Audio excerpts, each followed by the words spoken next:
လူဘဝဆိုတာလူလောကထဲမွေးဖွားခြင်းခံရပြီးတဲ့နောက်မှာစတင်တယ်လို့ပြောကြတယ်။ဒါပေမဲ့ညချတချို့အသက်တော့ဒါဟာမှန်ကန်မှုမရှိပါဘူး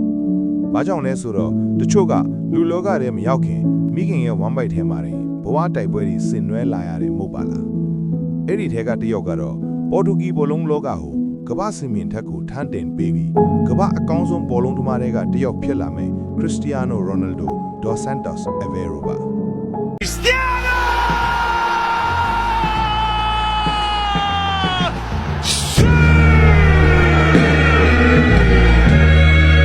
ဒီဗီဒီယိုထဲမှာတော့ခရစ္စတီယာနိုရိုနယ်ဒိုဆိုတဲ့ဂန္ဓဝင်တစ်ယောက်မွေးဖွားလာခြင်း The beginning of a legend အကြောင်းပါ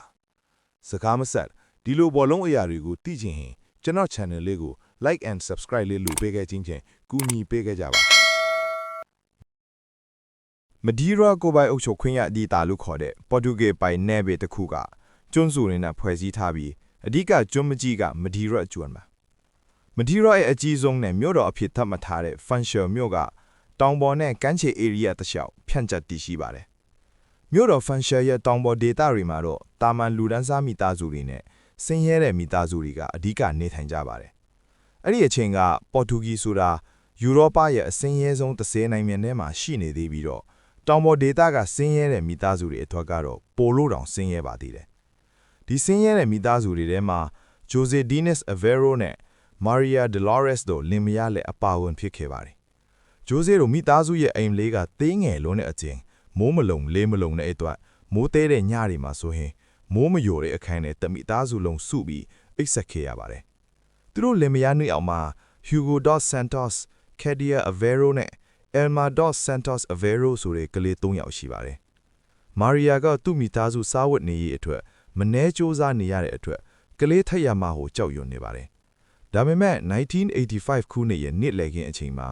မာရီယာကသူ့မှာ4ယောက်မြောက်ကိုဝင်လွယ်ထားရပြီဆိုတာသိလိုက်ရပါတယ်ယောက်ျားဖြစ်သူကလည်းမူးပြီးအလုပ်မလုပ်နိုင်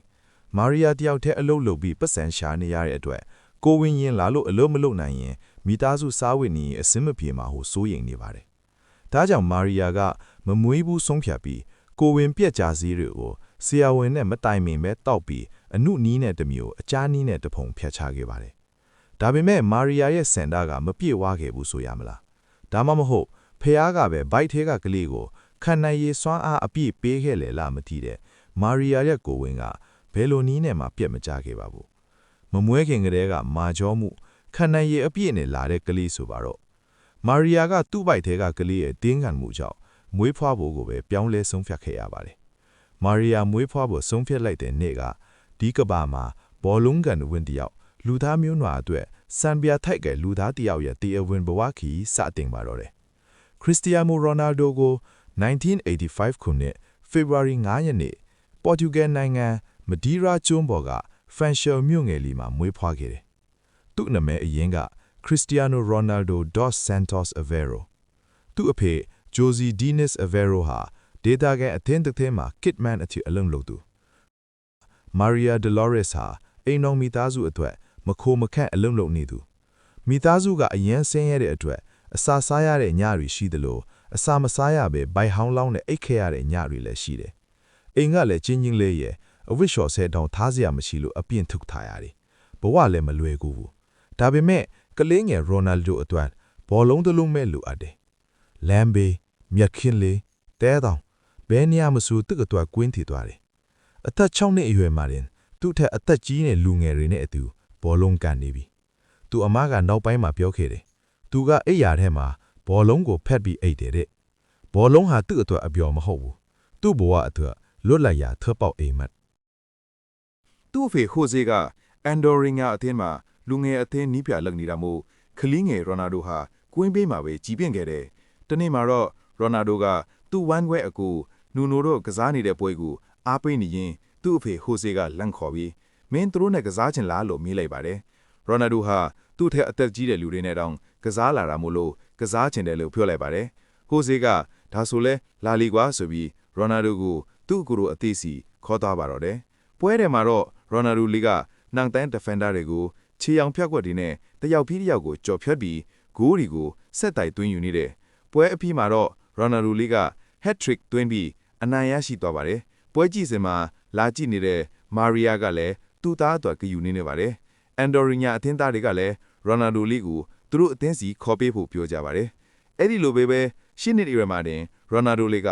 န်ဒိုရီညာအသင်းမှာစာတင်ကစားခဲ့ပါတယ်ရိုနာဒိုလေးကအရှုံးကိုမုံတီးသူဖြစ်တဲ့အတွက်ပွဲရှုံးရင်လည်းငိုတယ်စလည်းငိုတယ်ရန်ဖိရင်လည်းငိုတဲ့အတွက်အသင်းသားတွေကသူ့ကို cry baby လို့ခေါ်ကြတယ်ဒီကလေးကမထိန်နိုင်ဘူးအမြဲပဲအနိုင်လိုချင်တယ်လို့နီးပြတွေပြောခဲ့ကြတယ်ဒီလိုအမြဲနိုင်ခြင်းဘောလုံးကိုအမြဲကန်ခြင်းလူစားလည်းရင်တောင်စိတ်ဆိုးတတ်တဲ့လူငယ်လေးမှာဘောလုံးကွင်းနဲ့မဝင်ကျင်တဲ့နေ့တစ်နေ့ရှိခဲ့ပါတယ်အဲ့ဒီနေ့ကတော့အန်ဒိုရီညာလူငယ်အသင်းနဲ့ကမ်မချာလူငယ်အသင်းတို့ကစားကြမယ့်ပွဲစဉ်မှာပဲပွဲမစခင်အားလုံးကတက်တက်ကြွကြွထင်းနေချိန်မှာရိုနာဒိုတယောက်တည်းစိတ်မပါလက်မပါထင်းနေပါတယ်ပွဲကြည့်စဉ်ကိုလိုင်းကြည့်လိုက်တော့အန်ဒိုရီညာအသင်းရဲ့ဒါရိုက်တာနဲ့ပွဲစဉ်တိုင်းကိုလိုက်အားပေးနေတဲ့မိခင်မာရီယာဒိုလိုရက်စ်ပေါ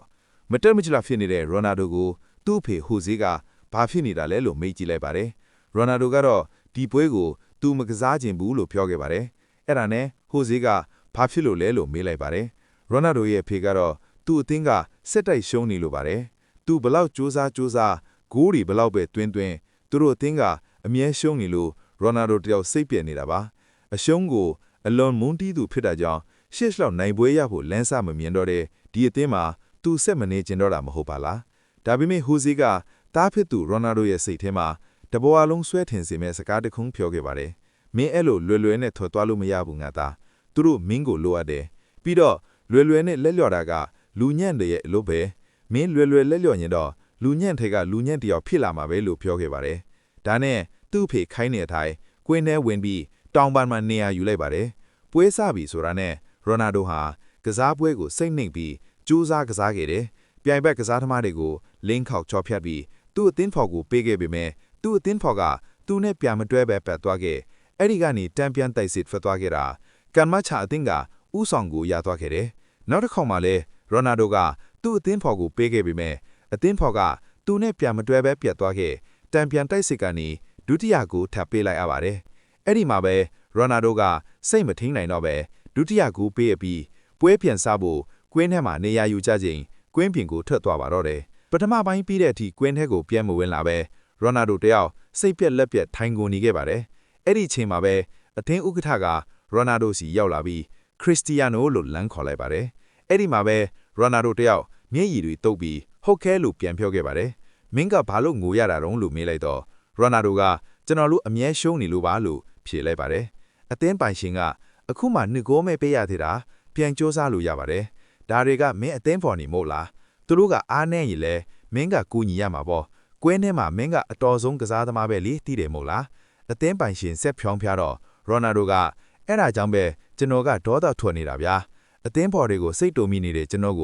်တော်ဒေါသထွက်နေတာဗျာလို့ပြန်ဖြေလိုက်ပါတယ်ဒုတိယပိုင်းပြန်စတော့ရိုနာဒိုလည်းပထမပိုင်းထပ်ပိုပြီးကြိုးကြိုးစားစားဆော့ခဲ့ပါတယ်ခြေစွမ်းလည်းပိုကောင်းပြီးကမ်မချရောက်တိုင်းတွေအတွက်အိမ်မက်ဆိုးတွေပေးခဲ့ပါတယ်ပထမပိုင်းမှာပေးခဲ့ရတဲ့နှစ်ဂိုးလုံးကိုသူကိုယ်တိုင်ခြေပက်နိုင်ခဲ့ပြီးခြေပက်ဂိုးกินရတော့အားတက်သွားတဲ့အသင်းဖော်တွေကလည်းသူ့ကိုကူညီပြီးအနိုင်ဂိုးနှစ်ဂိုးပါတွဲနိုင်ခဲ့ပါတယ်လိုနဲ့ပွဲပြီးတော့ကြာရှည်နေတဲ့ရှုံးပွဲဆက်နေမှုကိုရပ်တန့်ပြီးနိုင်ပွဲကိုပြန်လည်ရှာဖွေနိုင်ခဲ့ပါတယ်အရေးကြုံလာရင်အသင်းကိုကိုယ်တိုင်ကယ်တင်ဖို့ကြိုးစားတဲ့အကျင့်ဟာအဲ့ဒီအချိန်တွေကရိုနယ်ဒိုစီမှာရှိနေပြီမဟုတ်ပါလားဒီနေ့ခေတ်မှာရိုနယ်ဒိုကိုခမ်းဘတ်ကင်းလို့တင်စားထားကြတယ်မဟုတ်ပါလားဒီလိုနဲ့ဒီနေ့မှာတော့ရိုနယ်ဒိုရဲ့ခေါင်းကင်ဖခင်လို့ထင်နေတဲ့ဖာနန်ဒိုကြောင့်နောက်ပိုင်းမှာ National အသင်းကိုပြောင်းရွှေ့ခဲ့တယ် National ကစားသမားဘဝဒုတိယရာသီမှာရိုနယ်ဒိုဟာလူငယ်လိဖလာရအောင်လှူပေးနိုင်ခဲ့ပါတယ်ဒီနေ့မှာတော့ Sporting ကင်းတောင်နီးပြကာတိုဇိုကလာရောက်ပြီးရိုနယ်ဒိုကန်နေတဲ့ပွဲစဉ်ကိုလာရောက်ကြည့်ရှုခဲ့ပါတယ်ပွဲထဲမှာတော့ရိုနယ်ဒိုကပြိုင်ဘတ်နောက်တန်းတွေကိုသူ့ရဲ့အလင်းအခေါက်စကေးတွေနဲ့ဆက်တိုက်လိန်ခောက်ဖြတ်ကျော်နေပါတယ်ပြိုင်ဘတ်တွေကသူ့ထက်အသက်ရောခန္ဓာကိုယ်ရောကြီးတယ်ဆိုပေမဲ့ကြောက်ရွံ့နေခြင်းမရှိဘဲရဲရဲတင်းတင်းဖြတ်ကျော်လိန်ခောက်နေတာကိုမြင်ရတဲ့အခါကာတိုဇိုကတပို့ကျသွားပြီးရိုနယ်ဒိုကို Sporting Academy မှာ၄ရက်တာလာရောက်စမ်းသပ်ခံဖို့ဖိတ်ခေါ်ခဲ့ပါတယ်ဒီလိုနဲ့ပဲရိုနယ်ဒိုသူ့မိခင်မာရီယာနဲ့သူ့ခေါင်းကင်ဖခင်ဖာနန်ဒိုအောက်ဟာလေယာဉ်နဲ့လစ်စဘော့မြို့ကိုထွက်လာခဲ့တယ်ဒီလိုနဲ့ပဲသူတို့၃ယောက်ဟာလေဆိပ်ကိုရောက်ရှိလာပြီးလေဆိပ်ကထွက်လိုက်တာနဲ့ဂျိုဇေအာဗာလာတဲ့ကွင်းကြီးကိုတွေ့လိုက်ရပါတယ်အချင်းအားဖြင့်1996ခုနှစ်မှာပေါ့ရိုနယ်ဒိုတို့ဟာ Sporting လေ့ကျင့်ကွင်းကိုတိုက်ရိုက်သွားခဲ့ပါတယ်လေ့ကျင့်ကွင်းမှာတော့က ကင်းတောက်ကာတိုဆိုမီပြဆေးပါနဲ့တာဝန်ရှိသူအချို့ကလည်းရိုနယ်ဒိုကိုစောင့်နေကြပါတယ်ဒီလိုနဲ့၄ရက်စမ်းသပ်ခံပြီးတော့ရိုနယ်ဒိုကို Sporting Academy မှာကစားဖို့သဘောတူညီမှုရရှိသွားခဲ့ပါတယ် Sporting အသင်းကလည်း National အသင်းထံကိုရိုနယ်ဒိုအတွက်စာချုပ်ဖရက်သိန်းကြီးအနေနဲ့ပေါင်2900ပေးဆောင်ခဲ့ရပါတယ်ဒီလိုနဲ့ပဲအသက်12နှစ်အရွယ်ကောင်လေးတစ်ယောက်ကမဒီဒါကနေလစ်ဘွန်ကိုမိသားစုကိုခြံပြီးတယောက်ထဲသွားရပါတော့တယ်လေစိတ်မှာသူ့အမေကိုဖက်ပြီးမမဲကျွန်တော်ကြောက်တယ်လို့ပြောခဲ့ဘူးတယ်သူ့အမေကမျက်ရည်တွေထိမ့်ပြီးပြန်ပြောခဲ့တယ်မင်းအိမ်မက်အတွက်သွားပါမင်းလုံနိုင်တယ်လစ်ဘွန်မှာသူ့ဘဝကမလွယ်ကူဘူးပထမဆုံးကြောက်တက်တဲ့နေ့တိုင်းအတန်းသားတွေရဲ့ဝိုင်းစားတာခံရတယ်အိမ်နဲ့အမေကိုလည်းသူအယံလွမ်းတယ်ဘာသာစကားအလွဲချော်တွေကြောင့်လည်းစားလိုက်မဖက်နိုင်ဘူးတငယ်ချင်းအချို့ကသူ့ accent ကိုရေမောကြတယ်တငယ်မှာသူ့ဖုံးခိုခဲ့တယ်မမင်းကျွန်တော်ပြန်ကျင်တယ်ဒါပေမဲ့သူ့အမေကပြန်ပြောခဲ့တယ်မပြန်နဲ့အဲ့မှာမဲအတွက်အနာဂတ်ရှိတယ်အဲ့ဒီစကားတခုံးကရိုနယ်ဒိုကိုတန်မနီလိုခိုင်မာစေခဲ့တယ်အကယ်ဒမီမှာသူအားလုံးထက်ပိုပြီးလေ့ကျင့်တယ်သူများပြန်သွားပြီးနောက်လဲသူတယောက်တည်းကြံပြီး free kick လေ့ကျင့်နေတယ်မြန်နုံ dribble စိတ်သက်ကြန့်ခိုင်အောင်လဲလေ့ကျင့်တယ်အသက်15နှစ်မှာတော့ heart condition တစ်ခုကြောင့်ဘောလုံးကစားမနိုင်တော့မှဆိုတဲ့ဆိုရင်မွန်ဒီဖြစ်လာခဲ့တယ်မိခင်ဝမ်ပွေထဲမှာရင်လူဖြစ်ဖို့အတွက်တေမင်းနဲ့တိုက်ပွဲဝင်ခဲ့ရသေးတာပဲအခုလဲသူ့ဘဝနဲ့အိမ်မက်အတွက်ထပ်မံတိုက်ပွဲဝင်ဖို့ရိုနယ်ဒိုပွင့်စင်ထားပြီးသားထွင်နေခဲ့ပါတယ်နှလုံးခွဲစိတ်ကုသမှုကအောင်မြင်သွားတဲ့ကြောင့်တပတ်ခန့်အကြာမှာရင်ရိုနယ်ဒိုလေးဟာလက်ကျင်ကန်းပြန်ဆင်းနိုင်ခဲ့ပါတယ်ရိုနယ်ဒိုခွဲစိတ်မှုမလုပ်ခင်ကလာကဖြတ်သန်းခဲ့ရတဲ့အတွေ့အကြုံတွေကိုရိုနယ်ဒိုရဲ့မိခင်မာရီယာကအခက်လိုပဲပြောပြခဲ့ပူပါတယ်သူကြုံတွေ့နေတဲ့နှလုံးပြဿနာနဲ့ပတ်သက်ပြီးတေးသေးချာချာမသိခင်မှတော့ကျမကအရန်စိုးရင်ခဲ့မိတယ်ဘာလို့လဲဆိုတော့သူ့ဘောလုံးကစားသမားဘဝကိုလက်လွတ်ရတော့မယ့်အခြေအနေမျိုးဖြစ်နေခဲ့တာလीဒါပေမဲ့ကုသမှုကအောင်မြင်ခဲ့ပြီးနောက်မကြခင်ရက်မှာပဲသူ training ဆင်းနေကြတော့မှစိတ်သက်သာရာရခဲ့ပါတယ်ဆိုပြီးပြောခဲ့ပါတယ်နှလုံးကုသမှုခံယူပြီးနောက်ရိုနယ်ဒိုဟာဂျခင်ကထက်ပိုပြီးဖြတ်လက်တက်ကြွလာသလိုပေါ့ပါလန်းစားမှုလည်းပိုရှိလာခဲ့ပါတယ်အရင်ကထက်လည်းနှစ်ဆနီးပါးပိုမိုမြန်ဆန်လာခဲ့တယ်လို့ရိုနယ်ဒိုရဲ့အလေးပြတွေကမှတ်ချက်ပြုထားကြပါတယ်စစ်စစ်မှုခံယူပြီးနောက်ပထမဆုံးလေ့ကျင့်ခန်းဖြန့်စင်းတဲ့နေ့မှာနီးပြအဖွဲ့ဝင်တွေကရိုနယ်ဒိုရဲ့အခြေအနေကိုစိတ်လှုပ်ရှားစွာဖြင့်ပွဲခွဲကြည့်စဉ်ကနေစောင့်ကြည့်နေခဲ့ကြတယ်။အန်အောဘယ်ဟဲခရစ္စတီယာနိုဆိုတဲ့ကလေးကတော့တကယ်အန်အောဘယ်လို့ကာတူဆိုတဲ့အောင်ဂျင်းနဲ့စွာပြုံးနေခဲ့ပါတယ်။အဲဒီနောက်နီးပြကရိုနယ်ဒိုကို U16 အသင်းထံပြောင်းရွှေ့ကစားစီခဲ့တယ်။ U16 အသင်းအတွက်ပထမဆုံးကစားခဲ့တဲ့ပွဲထုံးပွဲမှာရိုနယ်ဒိုဟာ8ဂိုးထိတွင်းပြနိုင်ခဲ့တဲ့အတွက်နီးပြက U17 အသင်းထံပြောင်းရွှေ့ကစားစီခဲ့တယ်။ U17 အသင်းမှာလည်းရိုနယ်ဒိုရဲ့ခြေအောင်ပြမှုနဲ့လိန်ခောက်မှုတွေကိုတားဆီးနိုင်ခဲ့သူမရှိခဲ့ပါဘူး။အဲဒီနောက် U18, U19 တို့မှာလည်းရိုနယ်ဒိုကိုတားနိုင်ခဲ့သူမရှိခဲ့ပါဘူး။ဒါကြောင့်အသက်16နှစ်မှာပဲ Sporting CP ရဲ့ Senior တင်းကိုတက်နိုင်ခဲ့တယ်။2002ခုနှစ်မှာပထမဆုံးပွဲထွက်ခွင့်ရခဲ့တယ်။ပြီးတော့2003ခုနှစ် Pre-season Friendly ပွဲတစ်ပွဲမှာ